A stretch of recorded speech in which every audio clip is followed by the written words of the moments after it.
Okay, what's up everyone? Today I'm going to have a rundown of Gold Coast Suns, their 2018 season. I'm going to look at who they brought into their club, who they lost. There's a lot of new faces at the Suns. There's a lot of players that they have lost as well. So I'm really just going to... There's a lot to talk about, but I'm going to start with their season. And then I'm going to outline the players they've lost, who they brought in, and what I expect from them in 2019. Yeah, well, look, their season, they started quite promising, as they always seem to do, and then yet again they got hit hard by injuries. Tom Lynch was out for most of the season. Stephen May was out for chunks of it. Aaron Hall was out with a pec injury. Kay Kolodjasny was out for a big chunk of it as well. They just had a lot of injuries. Michael Barlow was out for a lot of the season as well, which really hurt them.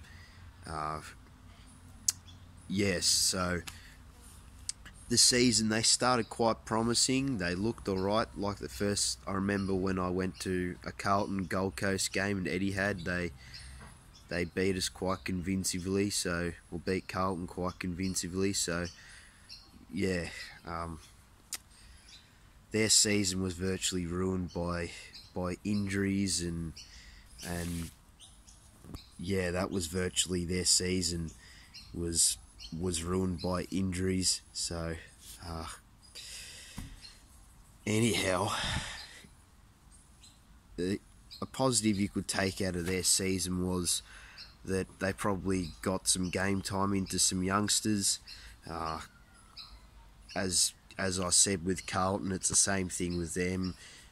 Positives that come out of experienced players not being out there is you get game time into youngsters, which in the long term will further their development.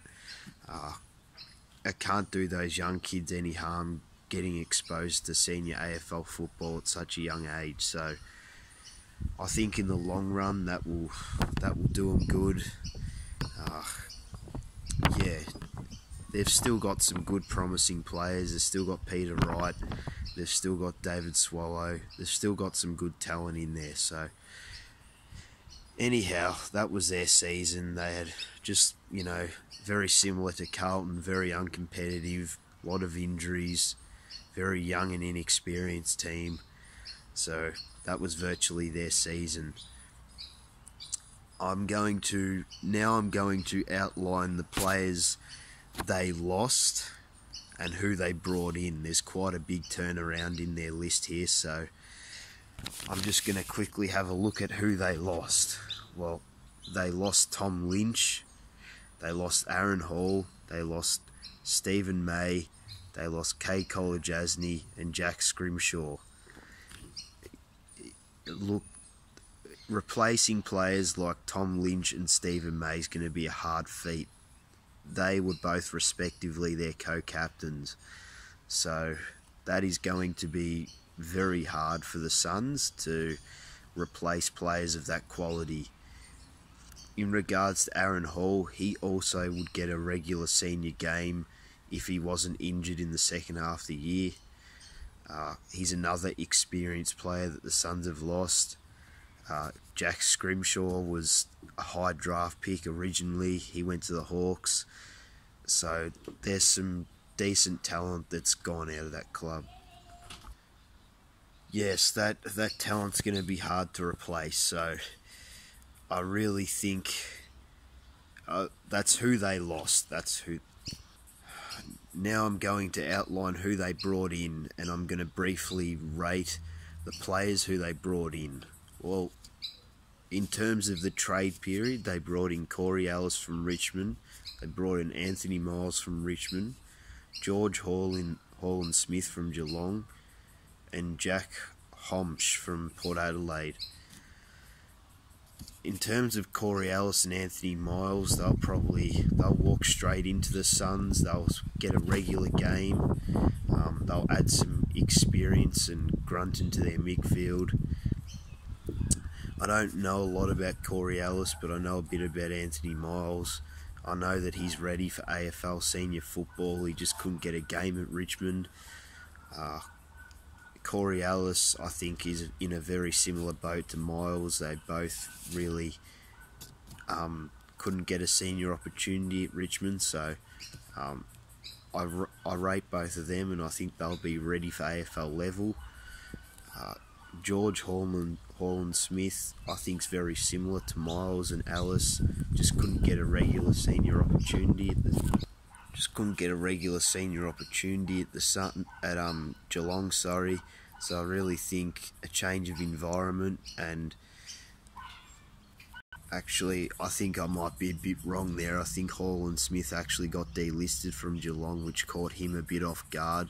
He did get a regular senior opportunity there, but they delisted him, so the Suns have picked him up as a delisted free agent.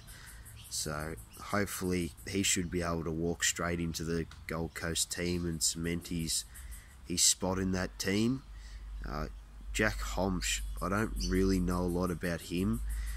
I think he's another sort of reject from Port Adelaide. Hopefully he'll be able to cement a regular senior opportunity at the Suns. All those players they brought in are virtually players who couldn't get games at their other clubs. So I really think it's a make or break season for those four. I really think if those four can pull their finger out, that will help the Suns be a bit more competitive on the field. And yeah, I really think that those guys can hopefully walk straight into the Suns and get a regular senior opportunity. In terms of who they brought in the draft, they brought in Jack Lukosius, Isaac Ranke, Ben King. All these guys might be able to get a senior opportunity at the Suns. Let's hope for their sake that they get as much game time into them as they possibly can. So in terms of who they brought in, those senior guys hopefully will be able to cement a regular senior opportunity, and the guys in the draft will hopefully get as much game time into them as possible. In terms of where their Gold Coast list currently sits, they sort of had to start over again. They're entering a rebuild phase, so I really think where their list currently sits that they'll have a challenging year next year. I wouldn't take too much out of the actual results next year of the Suns game. I really think that the Suns will have a challenging year because they've had to sort of start over again and stock up with early draft picks and things. So I really think that in terms of me rating where their list currently sits, and what I expect out of the Suns next year, I expect a bottom four finish and maybe 2 to 5 wins between that mark.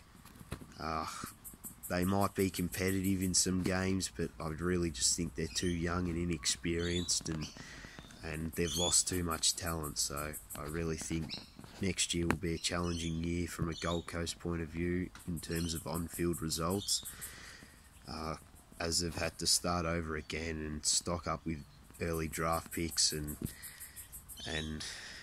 just if you look at the players they've lost, like Tom Lynch, Stephen May, Aaron Hall, Colin Jasny, they're all starting 22 players in most AFL teams, especially Tom Lynch and Stephen May. They were both respectively their co-captains, so I don't expect much out of the Suns next year. Hopefully, for their sake, these early draft picks like Lukosius, like Ranke, King, all these guys can stay there for the long haul, and I really hope that they can maintain these players on their list and they can just stay with the Suns for a considerable amount of time, because Stewie Jew's got a tough job on his hands, but I'm sure he's in for the long haul, and I'm sure that the Suns in 3 or 4 years' time will be a competitive football team again. Yeah, that's virtually it. I've virtually said what I've needed to say in regards to the Suns. Next time I'll be reviewing St Kilda. Next one I'll do will be on St Kilda. So yeah, as I said, I don't expect much out of the Suns next year. They've got to start over again and stock and just plug game time into these young kids they brought in the draft this year, and hopefully those kids will stay there for the long haul. I expect bottom 4 from the Suns and 2 to 5 wins. Alright, I'll catch you guys next time, and the next time I'll review some team will be on the Saints, so that will be interesting as well, because Alan Richardson will be under a bit of strife next year. Alright, catch you guys.